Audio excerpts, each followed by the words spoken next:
es Dios, siempre es fiel. Bueno es Dios, siempre es fiel. Puso un canto nuevo en mi corazón. Bueno es Dios, siempre es fiel. En la oscuridad brillará su amor. Bueno es Dios, siempre es fiel.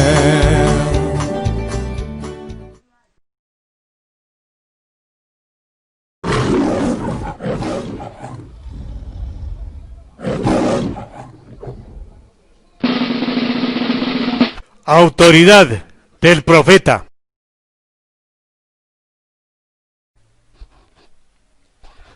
Autoridad del profeta.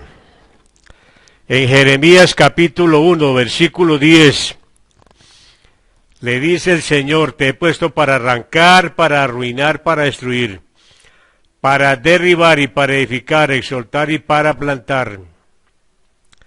Son las áreas que marcan la autoridad del profeta en su ministerio. Primer elemento de la autoridad del profeta es ungir, exhortar y quitar reyes y profetas, sacerdotes. El profeta está para colocar reyes y quitar reyes, ungir reyes y para exhortarlos con la dirección del Espíritu Santo. En 1 Samuel capítulo 10, versículo 1, entonces ya vemos cómo seleccionan al rey, y viene el profeta Samuel con la redoma de aceite a ungirlo. Tomando entonces Samuel una redoma de aceite, la derramó sobre su cabeza y lo besó y le dijo: ¿no te ha ungido Jehová por príncipe sobre su pueblo Israel? Aquí el profeta Samuel unge al rey Saúl para que sea rey en Israel. 1 Samuel capítulo 15, versículo 25.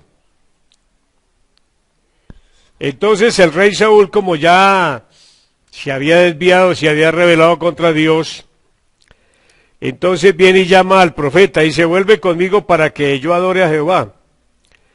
Y Samuel le respondió a Saúl, le dijo: no volveré contigo, porque desechaste la palabra de Jehová y Jehová te ha desechado, para que no seas rey sobre Israel. 27. Y volviéndose Samuel para irse, él se asió de la punta de su manto, y éste se rasgó. Entonces Samuel le dijo: Jehová ha rasgado hoy de ti el reino de Israel, y lo ha dado a un prójimo tuyo mejor que tú. Entonces viene acá la exhortación que le hace el profeta Samuel al rey Saúl, donde le anuncia que Dios lo va a quitar del reinado y que va a poner a otro mejor que él. En 1 Samuel capítulo 16, verso 12, envió pues por él y le hizo entrar, y era rubio, hermoso de ojos y de buen parecer. Entonces Jehová le dijo: levántate y úngelo, porque este es.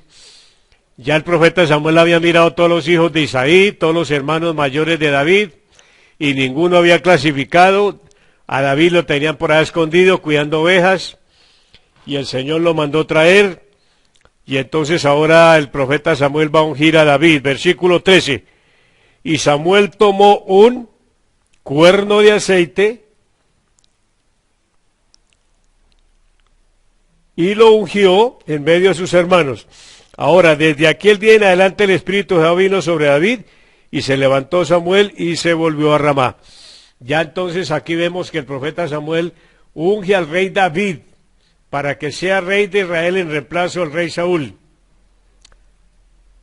Estamos viendo la autoridad del profeta, es un ministerio delegado por Dios. En 2 Samuel capítulo 12, aquí vemos el problema que tuvo David cuando tomó a Betsabé, la esposa de uno de sus soldados. Y entonces viene a exhortarlo, versículo 9. ¿Por qué pues no tuviste en poco la palabra de Jehová, haciendo lo malo delante de sus ojos? A Urías Heteo hiriste a espada y tomaste por mujer a su mujer, y a él lo mataste con espada de los hijos de Amón. Y mire la sentencia que le da el profeta con la autoridad que Dios le ha dado. Versículo número 10. Por lo cual ahora no se apartará jamás de tu casa la espada, por cuanto menospreciaste y tomaste por mujer a la mujer de Urías, Eteo, para que fuese tu mujer. Así ha hecho Jehová. He aquí yo haré levantar el mal sobre ti y sobre tu misma casa. Y tomaré tus mujeres delante de tus ojos, y las daré a tu prójimo, la cual yacerá con tus mujeres a vista del sol. Versículo 3. Entonces dijo David a Natán, pequé contra Jehová, y Natán le dijo a David, también Jehová ha remitido tu pecado, no morirás. Aquí tenemos al profeta Natán amonestando a David, porque cometió un adulterio y un asesinato. Primera de Reyes, capítulo 19. Entonces acá vemos cómo el profeta Elías viene a ungir reyes y a ungir al profeta Eliseo. Primera de Reyes 19, versículo 15. Le dijo Jehová, vuelve por tu camino y por el desierto de Damasco, y llegarás y ungirás a Hazael por rey de Siria. A Jehú, hijo de Ninsi, ungirás por rey sobre Israel. Y a Eliseo, hijo de Safat, de Abel Mehola, lo ungirás para que sea profeta en su lugar. La autoridad del profeta. Elías vino a ungir al rey de Israel y al rey de Siria y al profeta Eliseo. En Mateo capítulo 14, Nuevo Testamento, versículo número 3. Tenemos acá al profeta Juan Bautista.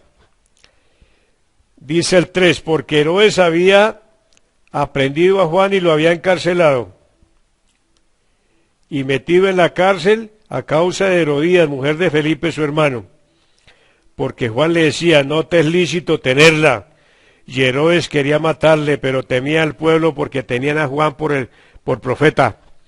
Juan Bautista amonesta al rey Herodes por estar en adulterio con la mujer de su hermano. Estamos en la autoridad que Dios le da al profeta. Segundo punto.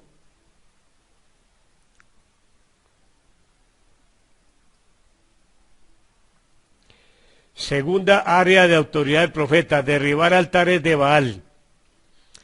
En el libro de los Jueces, capítulo 6, Dios le da una orden a Gedeón y le ordena derribar ese altar que había construido su propio padre. Jueces capítulo 6, verso 25. Aconteció que en la misma noche le dijo Jehová, toma un toro del hato de su padre, el segundo toro de 7 años, y derriba el altar de Baal que tu padre tiene, y corta también la imagen de acera que está junto a él. Le tocó a este varón derribar el altar de su propio padre, la idolatría que había puesto allá para hacer tropezar al pueblo de Israel. Primera de Reyes, capítulo 13. Un profeta que vino de Samaria entonces a Betel, viene a traer una gran exhortación contra el rey Jeroboam. Y en el capítulo 13 nos dice aquí que llegó el profeta a amonestar al rey por tener ahí los becerros de oro. He aquí que un varón de Dios por palabra de Jehová vino de Judá a Betel, y entrando Jeroboam junto al altar para quemar incienso, aquel clamó contra el altar por palabra de Jehová y dijo, altar, altar, así ha dicho Jehová, he aquí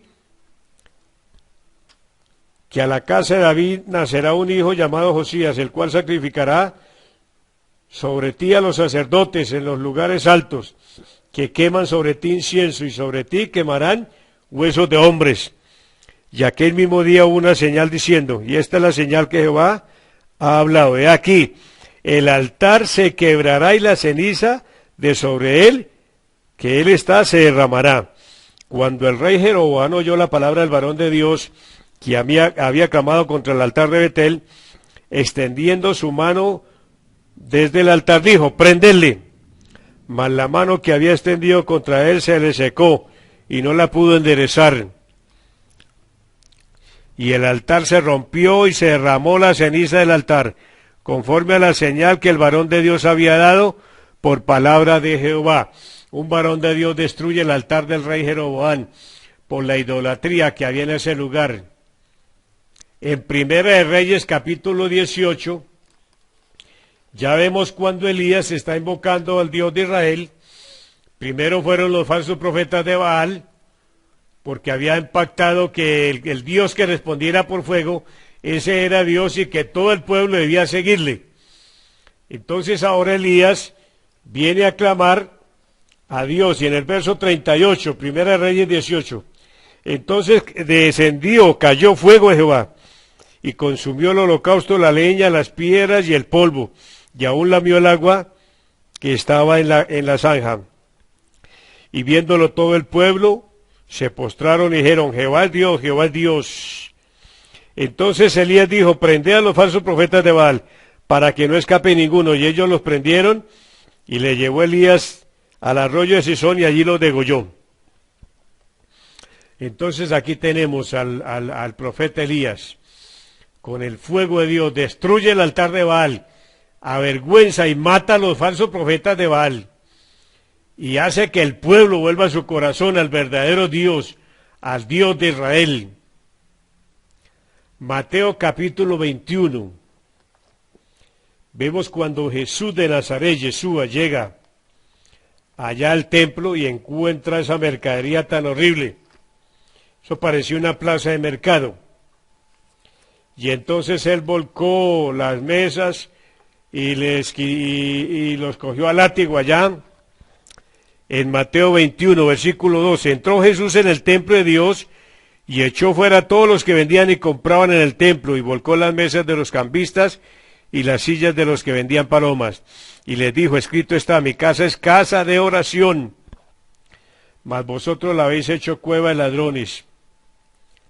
Entonces acá Yeshua purifica el templo de Jerusalén, porque el templo de Dios es casa de oración y casa de alabanza, es para la presencia del Señor, y no cueva de ladrones, como sucede con los que hagan mercadería, o los que le ponen tanto show. Hay iglesias o templos que eso parece más bien un circo.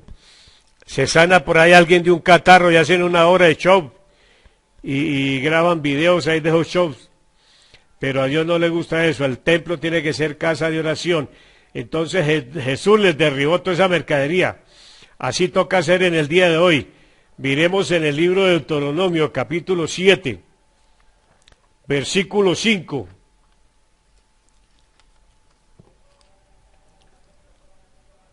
Donde dice, mas así habéis de hacer con ellos, sus altares destruiréis, quebraréis sus estatuas, destruiréis sus imágenes de acera, y quemaréis sus esculturas en el fuego. La orden de Dios es cortante y tajante, hay que destruir todos esos altares de Baal, esos puntos de idolatría, esas imágenes, estatuas. Hoy en día, como la guerra, la lucha no es contra carne ni sangre, pues la principal labor que tienen los predicadores, los evangelistas, es derribar esa idolatría que hay en el corazón de la gente. Que hay gente que les han quemado estatuas, les dañan esas imágenes, se las botan a la basura, pero ellos a la otra semana vuelven y compran más, y vuelven y las cuelgan allá en las paredes de su casa. Entonces ahí no hacemos nada, toca derribar esos altares que hay en el corazón de la gente, esa idolatría. Amén. Autoridad del profeta. Tercera parte. Edificar, limpiar y arreglar el altar de Jehová. En el Antiguo Testamento, Dios le ordena a Moisés allá cuando lo manda a edificar el tabernáculo, dice, harán un santuario para mí y habitaré en medio de ellos. Entonces, dentro de la autoridad del profeta, Dios le ordena siempre la parte del altar, edificar, limpiar, arreglar, mantener. Le dijo el Señor a Moisés, el fuego que esté en el altar nunca se apagará, Es la presencia de Dios la que debe estar continuamente en el altar. En el libro de los Jueces, capítulo 6, verso 24, Dios ordena a Gedeón edificar también el altar de Jehová para sustituir ese falso altar de Baal. Y en el altar de Jehová donde está su presencia, donde está la bendición para su pueblo. Vemos en el capítulo 18 de Primera de Reyes, en el verso 30, cuando Elías desafió a los falsos profetas de Baal, hizo descender fuego del cielo a la tierra. Dice que Elías arregló el altar de Jehová que estaba destruido. Hay muchos altares que están destruidos, arruinados, contaminados. Y entonces dentro de la autoridad del profeta es arreglar el altar, es purificar, santificar. Entonces Elías viene a arreglar el altar de Jehová para que la presencia de Dios estuviera ahí, el corazón del pueblo se volviera a Dios y lo adorara, como está en la palabra de Dios, en espíritu y en verdad. Punto número 4. Destruir y neutralizar ejércitos enemigos. La unción profética de autoridad está para esta labor. Miremos en Éxodo capítulo 17, del verso 8 al 16, donde dice que viene una guerra Israel contra Amalek.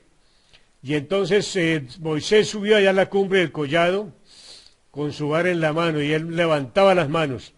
Cuando Moisés tenía las manos arriba, entonces el pueblo estaba en victoria, derrotaban al enemigo. Cuando Moisés se cansaba y bajaba las manos, entonces el enemigo avanzaba y los derrotaba.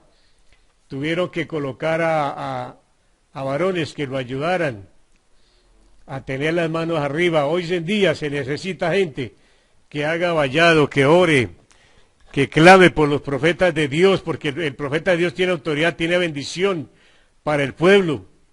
No que lo critiquen, ni que lo juzguen, ni que lo apedreen, sino que lo sostengan con las manos arriba, a través de sus oraciones, también a través de sus ofrendas. Es algo muy importante. Entonces allí vemos la gran victoria por el ministerio del profeta Moisés. En el libro entonces de Jueces, capítulo 17, versos 16 al 22, allí vemos cuando Dios le ordena a Gedeón hacer una selección de su gente, y habían 32,000, después le quedaron 10,000, y al final Dios le dijo, no, con 300 nomás le voy a dar la victoria. Gedeón dividió los 300 en 3 grupos de a 100, y les dio instrucciones muy específicas, con trompetas, con unas teas, porque era de noche, tenía que alumbrarse.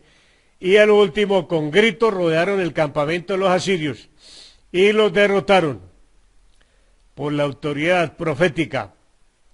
Gedeón derrotó a los madianitas con el poder de Dios. En Segunda de Reyes, capítulo 6, del 8 al 12, cuando el rey de Siria tenía sus campamentos para atacar, para emboscar, para invadir a Israel, Dios le revelaba al profeta Eliseo allá en Israel lo que este rey planeaba en su cámara más secreta. Y entonces él siempre asesoraba al rey en cuanto a la guerra, en cuanto a las instrucciones para no caer en esa emboscada del enemigo. Cuando el rey de Asiria se enteró, entonces envió a apresar al profeta Eliseo. Y entonces cuando ese gran ejército llegó allá a invadir la casa de Eliseo, sencillamente Eliseo, con esa autoridad del profeta, le pidió a Dios que los dejara ciegos y se los llevó al campamento de Israel. Y cuando el Señor volvió y les abrió los ojos, ellos estaban prisioneros. La autoridad del profeta Eliseo derrota a los ejércitos enemigos y los deja ciegos y prisioneros. Después los vuelven a sus amos allá todos avergonzados y derrotados. En Primera de Crónicas, capítulo 14, del 8 al 17, vemos las victorias terribles que Dios le da a David contra sus enemigos, que puso terror de David sobre todos esos ejércitos enemigos. En la primera intervención, entonces, David derrota al enemigo y Dios le dio instrucciones de atacarlos de frente. Ya días después, en la segunda oportunidad, le dijo, ahora rodéalos y ahí vendrá la victoria. Siempre el Señor es el que da la estrategia por medio del profeta con su unción de autoridad. Isaías 37, entonces vemos acá la invasión de Sennacherib allá en Israel, y el rey envía a darle un mensaje al profeta Isaías que por favor interceda, que haga algo, porque ese ejército los va a destruir. Entonces el profeta solamente recibe las instrucciones del Señor, Dios del cielo, el Dios de Israel, y entonces le da una sentencia bien terrible al rey Sennacherib. Le dije, por el camino que vino, por ese camino vendrá. Y allá entonces en su propio palacio, los propios hijos del Sennacherib, estando él adorando a su rey, a su Dios, a su ídolo, allá los propios hijos lo mataron. Entonces vino una derrota muy terrible para ese ejército de Sennacherib que quería destruir el reino de Judá. Y por la autoridad poderosa que Dios le da al profeta, entonces es derrotado este ejército de Sennacherib. Amén.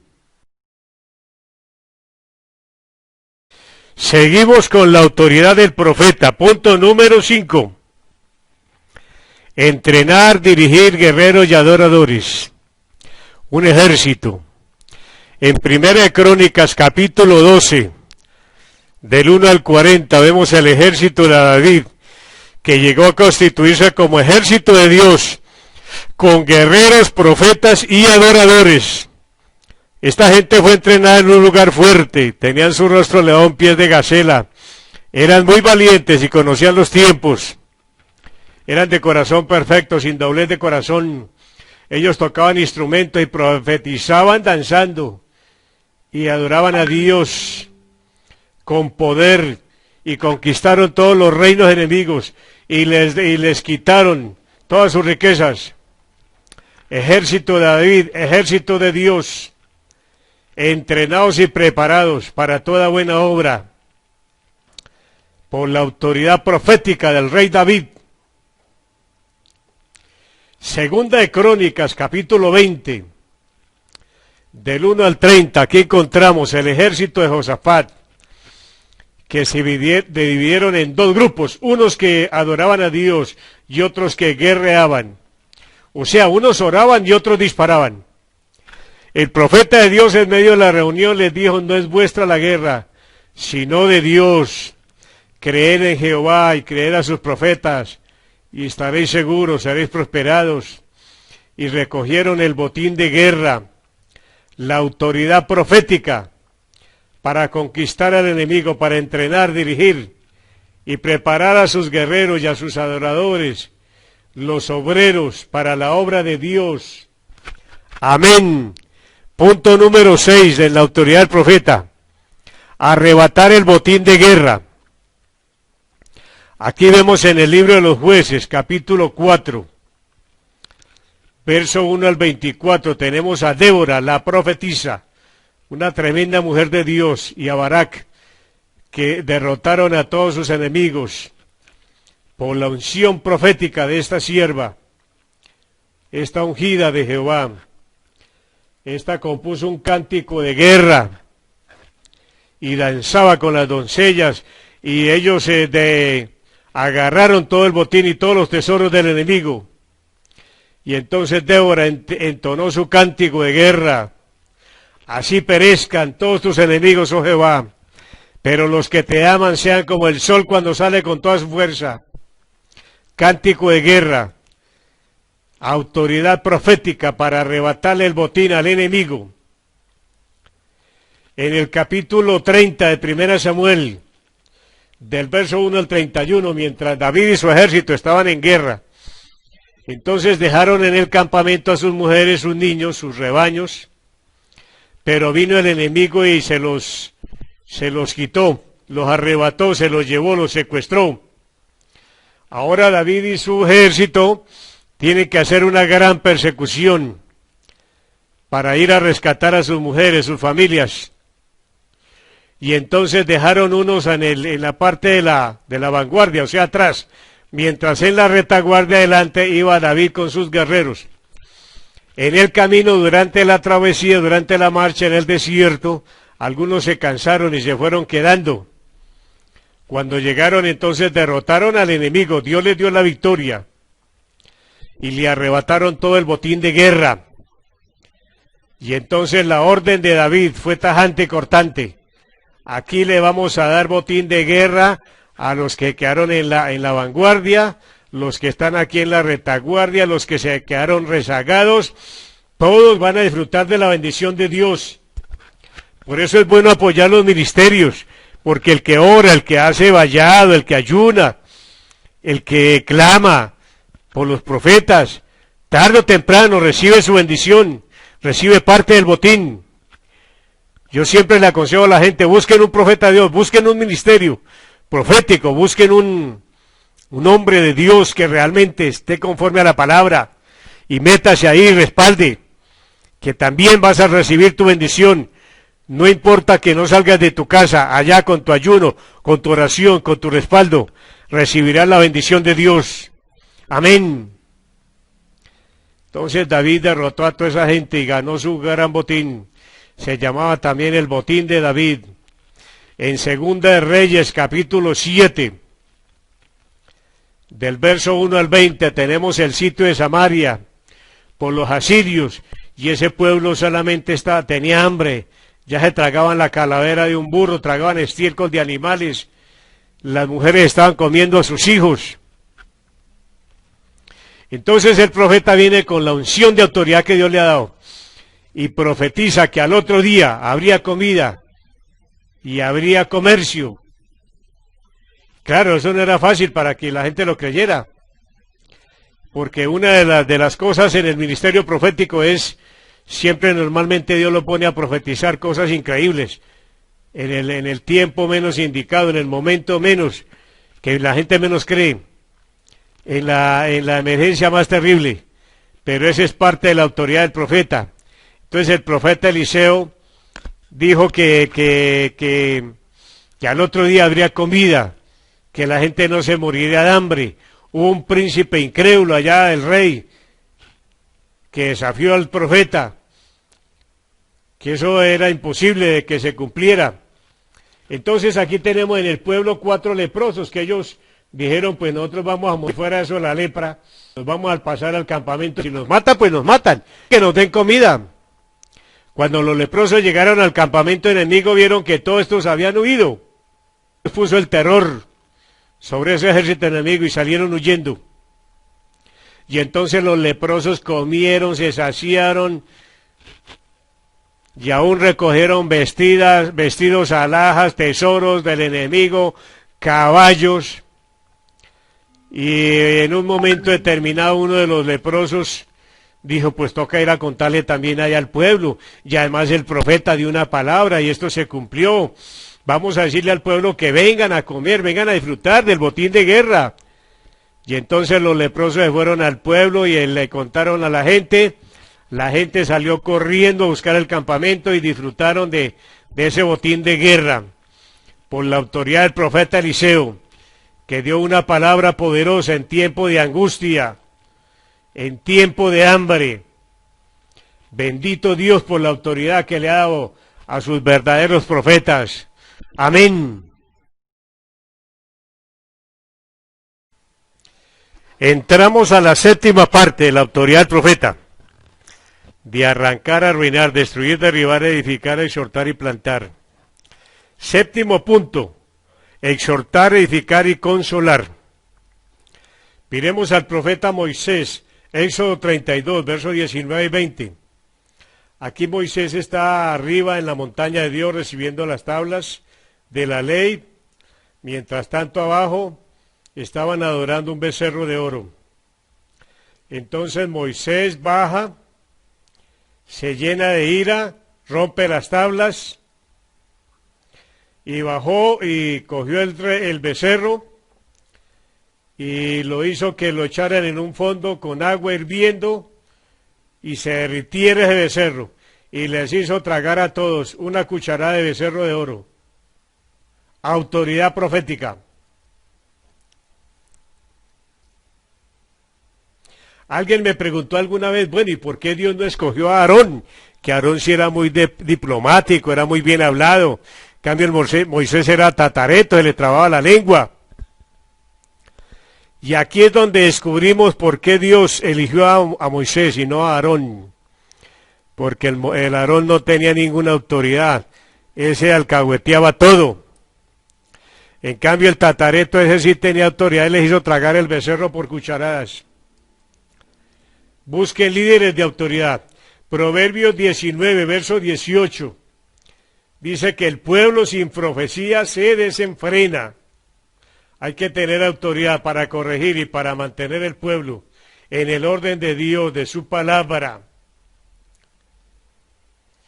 El profeta Jeremías, capítulo 51, el verso al 23, dice que una de las cosas que Dios le dijo a Jeremías, tú eres como un martillo y te tengo para quebrantar naciones, rebaños, pastores, familias, y para exhortar, edificar y para consolar.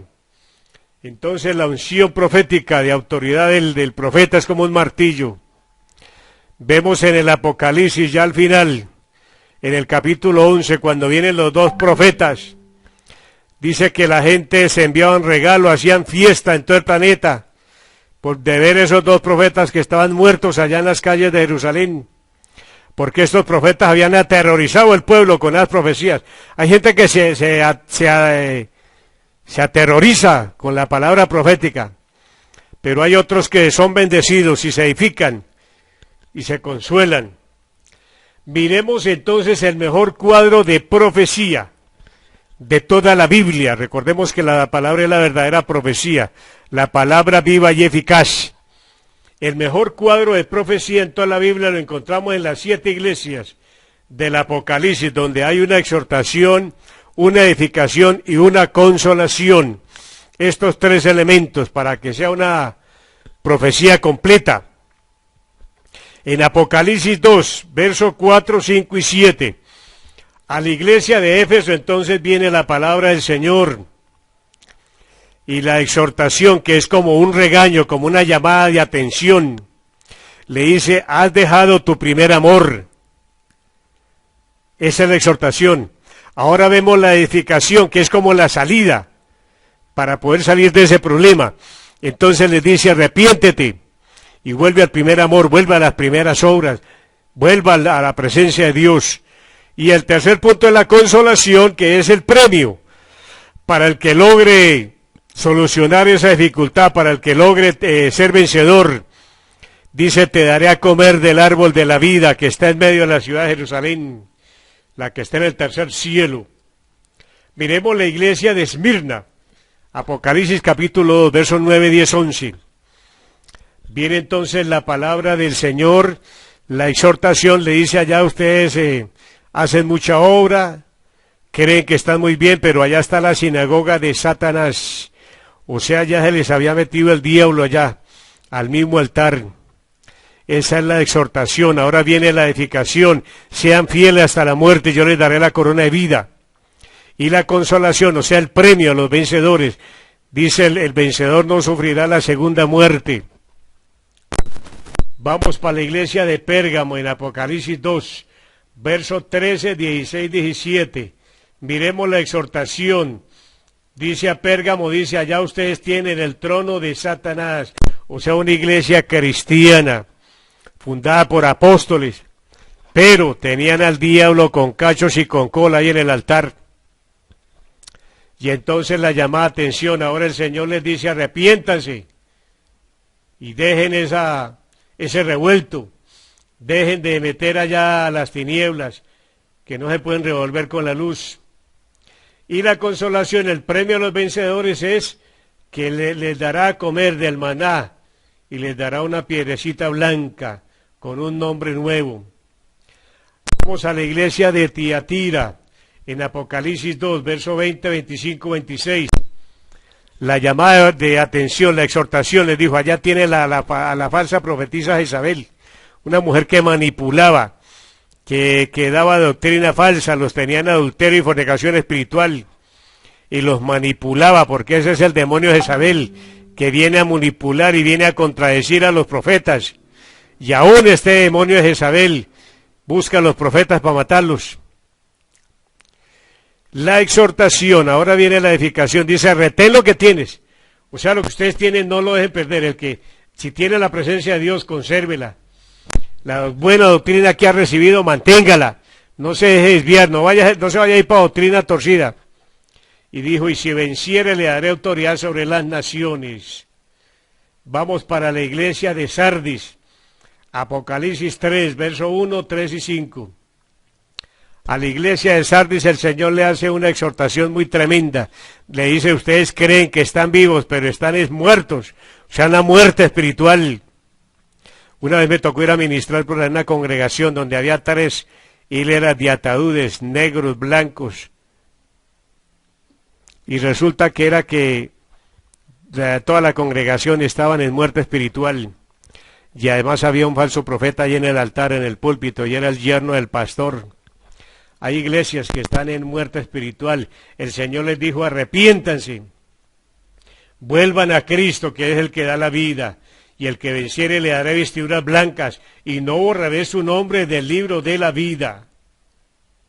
Vamos para la iglesia de Filadelfia, la amada, en Apocalipsis 3, versos 9, 11 y 12.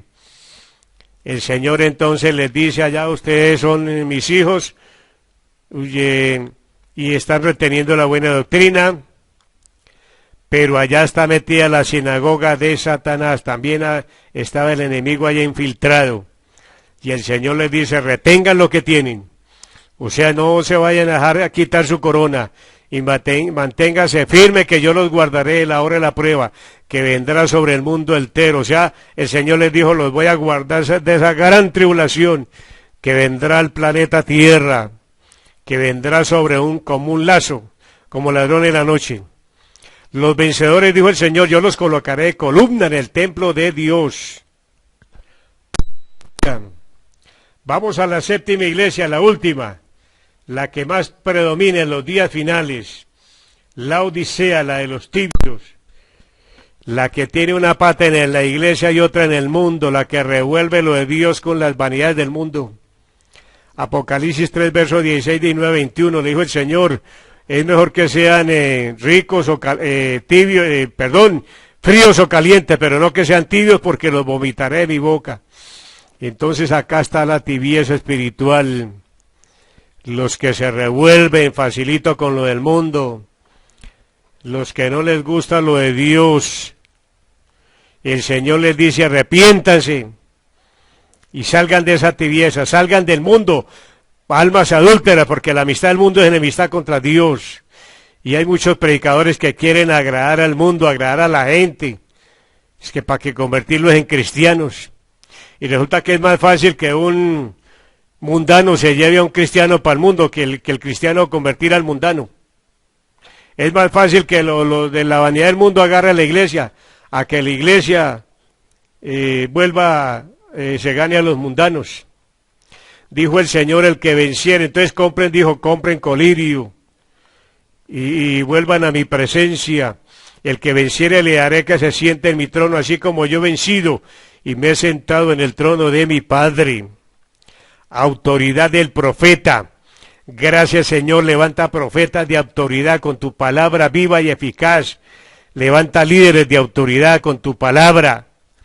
En el nombre de Jesús de Nazaret estamos, Señor, pidiendo que seas tú limpiando tu iglesia, limpiando tu pueblo, que estés salvando a los perdidos. Señor, levanta a tus hombres y mujeres con palabra de autoridad. Gracias te damos por esta palabra poderosa, que caiga en buen terreno en cada corazón y que haya semilla, que haya frutos a 30, 60, 90 y 100 por uno, conforme a tu voluntad, Señor. Gracias, Padre Santo, Cordero Santo y Espíritu Santo. Amén, amén.